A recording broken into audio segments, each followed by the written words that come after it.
Human self-awareness and personality are like those New Year paintings pasted on glass windows. Paper cutouts, shaped into various forms, and affixed to the glass. When thick dust blankets the glass, obscuring the paintings, the outlines of the designs emerge beneath the dust. Beneath that layer of grime shrouding the window lies a sculpted trace with a sense of depth. That sculpted trace is your consciousness and awareness, the part of your inner being that awakens. It is like the space beyond the glass. It permeates the glass yet embraces it, embracing these New Year paintings and this dust. But this space itself possesses life. This vitality is an endless radiance. Within the structure of life's narrative, what we believe manifests. Belief acts as a mold. When the water of circumstance flows into it, phenomena materialize. What manifests most significantly is not merely belief, but the emotions and feelings born from it.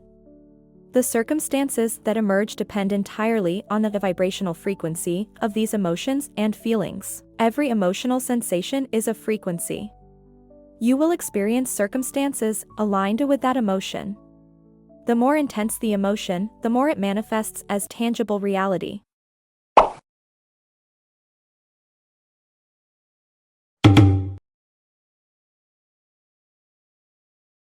If you experience deep anxiety about your actions during the manifestation process, it means you haven't truly understood and grasped your destination. A teacher who teaches manifestation principles shared that one of his students wanted to manifest passing an exam, but he failed and needed to retake it.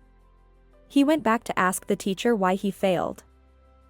Was there an error in his manifestation process? The teacher found no flaws in his steps. He asked, after completing these steps, what did you do? Did you study? The student hadn't reviewed or read his books. If you didn't study, what did you do? He lay in bed reading novels or occasionally playing video games. The teacher then asked, if you didn't study, what was occupying your mind? Did you have any inner dialogue? Surprisingly, the student replied, I am the god of my own world. My seed is already planted. I don't need to take any action. Any action feels like I don't believe in myself. The teacher asked, then why did you fail? Why didn't you pass the exam? I don't know. Must be something wrong with my manifestation. Your visualization is fine. Tell me about your inner dialogue. Even when you're in bed, it's not like you can't relax just because you need to pass the exam. Scrolling through your phone and reading novels isn't forbidden. I want to know, even when you're lying in bed doing that, what's actually going through your mind when you're awake? Because when you truly desire something, even when you're playing, your heart still yearns for what you crave. Then you won't play for long. That's when you've truly done the manifestation steps right, planted the seed. The student said, when I'm lying down, most of the time I'm repeating phrases, manifestation phrases. I am the god of my world. I am the god of my world. The teacher asked, do you truly believe you are the god of your world? Sometimes I feel it, sometimes I worry, what if I haven't studied enough? Will I pass the exam? But most of the time, I can feel that I am the god of my world. But this human ego of mine thinks, but I haven't studied at all, how can I possibly pass? The teacher, calmly and level-headed, delivered the most crucial point. Do you know where your biggest problem lies? Your biggest problem isn't that you haven't studied hard, it's that you're not living in the destination. You haven't fixed your eyes firmly on your end goal. Your thoughts and intentions aren't anchored to your objective. That's why you can't bring yourself to study, because the path to your goal requires passing that exam. To keep moving forward. The goals you set for yourself, including this entire endeavor, you're not even looking at the manifested endpoint. Your eyes are glued to the bridge. In other words, your eyes are stuck on, passing this exam means it's over. That's it. Passing this exam is merely a bridge. What's the purpose beyond this exam? What does your heart truly yearn for? That longing is your endpoint. You must keep your heart anchored at the endpoint, not the bridge. If you feel your manifestation has failed, then first examine whether your heart was ever truly placed at the endpoint. You must clarify and see clearly, what exactly is your endpoint? The bridge of events refers to a direct medium that helps us fulfill our wishes. This medium could be a person, an event, or an object, a series of events unfolding around us, one link following another. We simply need to go with the flow and cross these bridges to gradually advance toward realizing our wishes. For example, I crave the milk toast from a certain bakery, but it's a bit far, so I don't plan to go buy it. Yet I still really want it. After this desire formed in my mind, a natural chain of events unfolded in my life. My shoulders ached, prompting me to seek a massage. I recalled a friend recommending a particular therapist. I asked my friend to book an appointment. The therapist had moved to a new location. Her new shop was right next door to the bakery I craved. Did you spot this bridge? I naturally crossed this bridge, following the flow of these events. My wish came true quickly and smoothly. But if I had deliberately skipped a step along the way, the wish would likely still have come true. It just might have been delayed. Or, more likely, it would have arrived when I no longer wanted it. This, going with the flow, perfectly echoes the concept of resistance and letting go mentioned when we plant the seeds of our wishes. The concepts of resistance and letting go. Once the thought of fulfilling a desire arises in our hearts, events naturally emerge around us as bridges. A sequence of events unfolds, people, situations, or objects, all serving as conduits to our wishes. Each link in the chain, regardless of its nature, unfolds one after another. In English, this is called unfolding.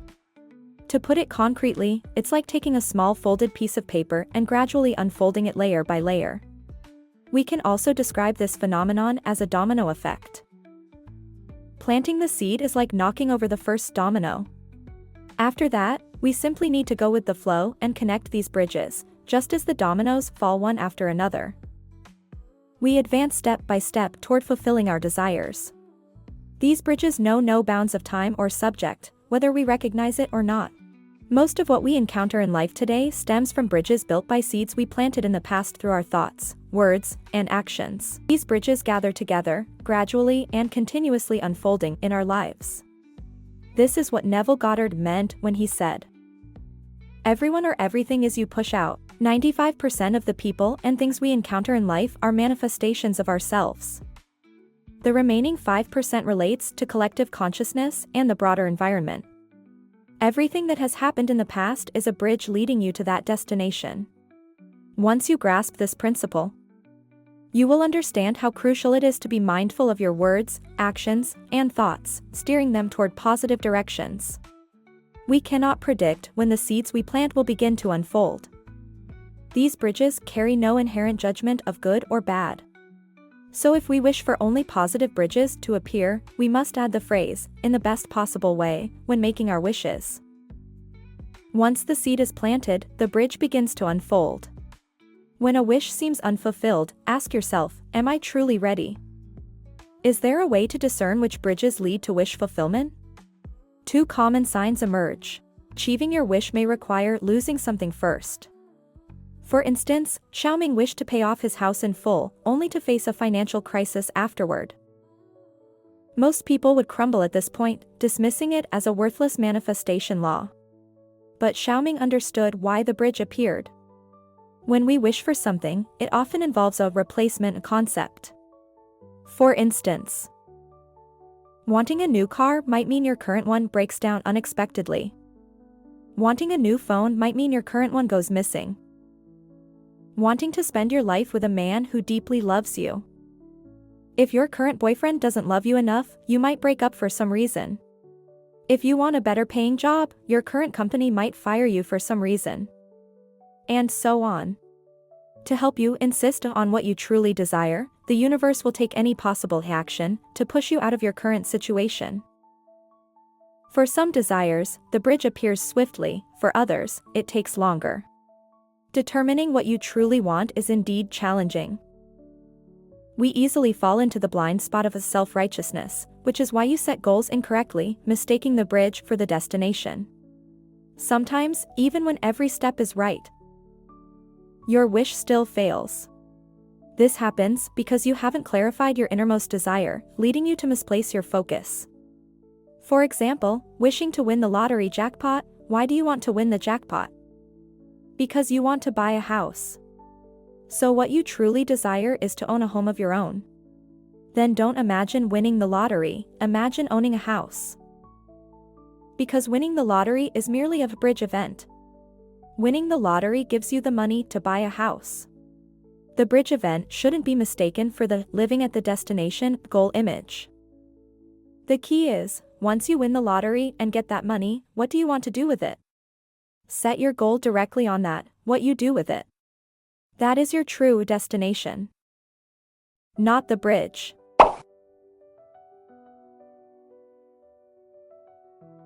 Suppose my wish is to get married and have a happy marriage. Some might picture themselves blissfully at the wedding ceremony. But that image only shows you got married, it doesn't guarantee marital happiness. So what truly represents your end goal of marriage and happiness? For example, celebrating your first wedding anniversary with your husband, or him giving you flowers and saying, "Happy 10th anniversary. I'm so glad you said yes, back then." Now suppose my wish is to buy a house. Some might set their endpoint as signing the contract at the real estate agency or packing up belongings at the old home. But these don't truly show you living in the new house, right? They lack conviction. So how should you envision your living in the endpoint scene? For example, I invite friends over to my new place, and they congratulate me on buying the house. Or I call a distant friend and say, "I've been in my new home for a year now, you have to come visit sometime." Got the hang of it? There are countless ways to visualize this, get creative. Just remember, the imagined scene must be one that will definitely happen after your wish comes true. And your emotions should be joyful, satisfied, and grounded, only then can it truly represent abundance.